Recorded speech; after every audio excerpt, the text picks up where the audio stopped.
bits and I had to restrain them, but I will show you some. But I kept the chicken ones out, you'll be pleased to know.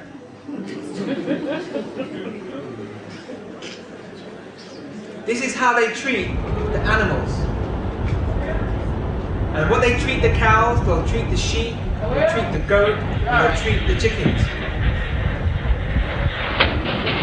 This cow is still alive. And we're told in the book Ministry of Healing, she says, you know, when they take the animals to the market, they are scared. They get beaten. And what happens when we're scared? We're full of adrenaline. These animals that we're putting into our system, they're full of adrenaline. Full of adrenaline. And this is why we have so much disease. We're going to kill this cow, and it's going to go to McDonald's. And some of you might think, I don't eat McDonald's. But you eat eggs, chicken, milk. This probably was a dairy cow. You probably got milk from this cow.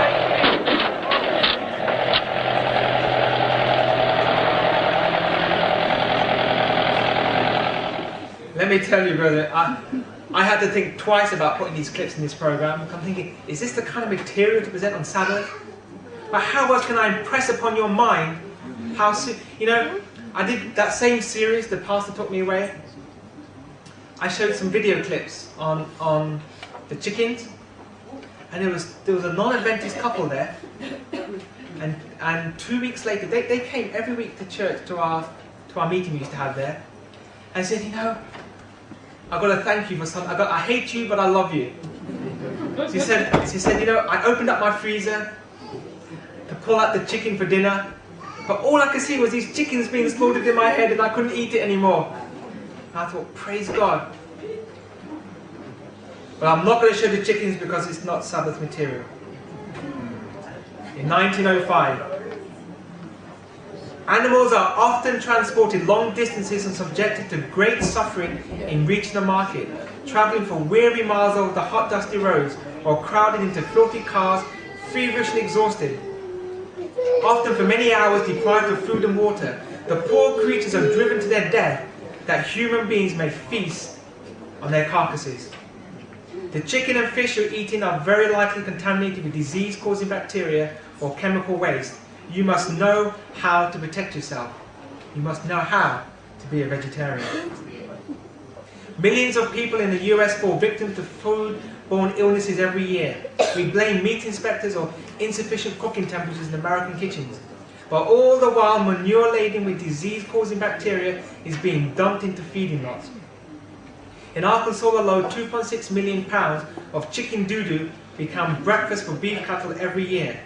Poultry litter is cheap, and the supply is an environmental problem to water supplies and land. This happens here. Emma and I used to live in Scotland. We lived between two farms. One was a chicken farm, the other was a sheep and cattle farm. And what do you think they used to do with the chicken excrement? Twice a year they used to clear the chicken pens, and they'd end up on the farm for lamb feed, for beef feed. It could be that the mutton that you're eating could contain some chicken toilet in there. Flesh was never the best food, but its use is now doubly objectionable since disease in animals is so rapidly increasing. And the headlines tell the story. Children who eat more than 12 hot dogs a month develop leukemia more than 9 times above normal. We're told that amongst children, leukemia is the highest ranking cancer because they eat lots of dairy, eggs, junk food, meat, and burgers. People are continually eating the flesh that is filled with tuberculosis and cancerous germs. Tuberculosis, cancer, and other fatal diseases are thus communicated. Did you see BSE? I believe she did. You know, when the BSE outbreak took place, that should have been a crying sound to the Adventists. We're told that God will make it clear to his people when the time will be to give up all flesh diets and meat and eggs and dairy. And isn't these mad cows a signal that we should get out now of the meat market? You want your brain to have holes in it?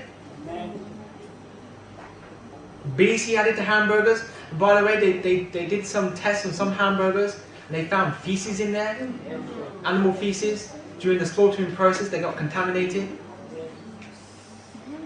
Born in Maine on November 26, 1827, she was the most prolific American female author of the time. Mrs. White transcribed over 100,000 pages containing 25 million words by hand. She is perhaps best remembered for her work in the field of nutrition and health, where some researchers and scholars still hold her in awe. And by the way, brethren, it's not just all about Ellen White. Before Ellen White came on the scene, God raised up two prophets before her, before 1844. Do you know who they were? William Foy and Hazen Foss. But they did not fulfill the mission. So God had to raise the weakest of the weak. Sister White was of the same ilk of William Foy and Hazen Foss. There is an amazing similarity between the visions of Ellen White and Daniel of the prophet. In Daniel 10, 5-19, we read, a glorious being appeared to him. He lost his strength and fell in deep sleep. He heard the voice of the being speaking to him, even though in this state he was strengthened.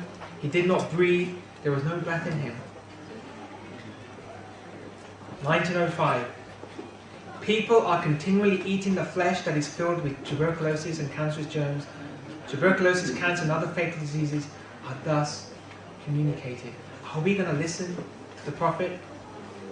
Because you know, if William Foy or Hazen Foss, if they had done their work faithfully, it would have been Hazen Foss that would be saying, give up the meat. Not Ellen White. Let's not focus on Ellen White, but the spirit of prophecy. Because Hazen Foss would have said the same thing. TB in livestock, and we're going to eat it. 1902. Those who use flesh foods little know what they are eating. Often, if they can see the animals when living and the quality of the meat they eat, they will turn from it with loathing. The golden arches of Babylon now serving chicken heads. Animals are becoming more and more diseased, and it will not be long until animal food will be discarded by many. Foods that are healthful and life-sustaining are to be prepared, so that men and women will not need to eat meat. We don't need. That's why we have a health and temperance department, that we can learn how to do tasteful, healthful cooking without meat. We used to have vegetarian food companies. Where are they today? They went into affinity with Israel and Babylon, and today closed. I saw one advert. It was an Adventist food company advertising quinoa, food of the gods.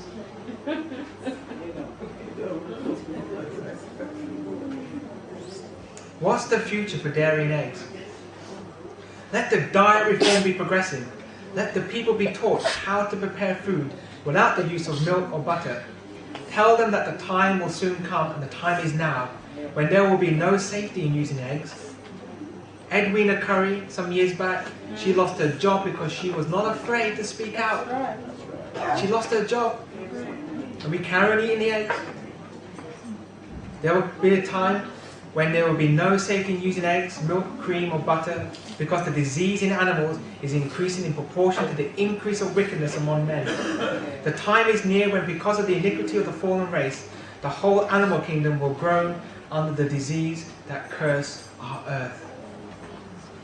Milk is one of the biggest causes of autism in our children. So many problems with milk, but yet we're going to drink it and give it to our children. What has milk got? It's got a lot of things.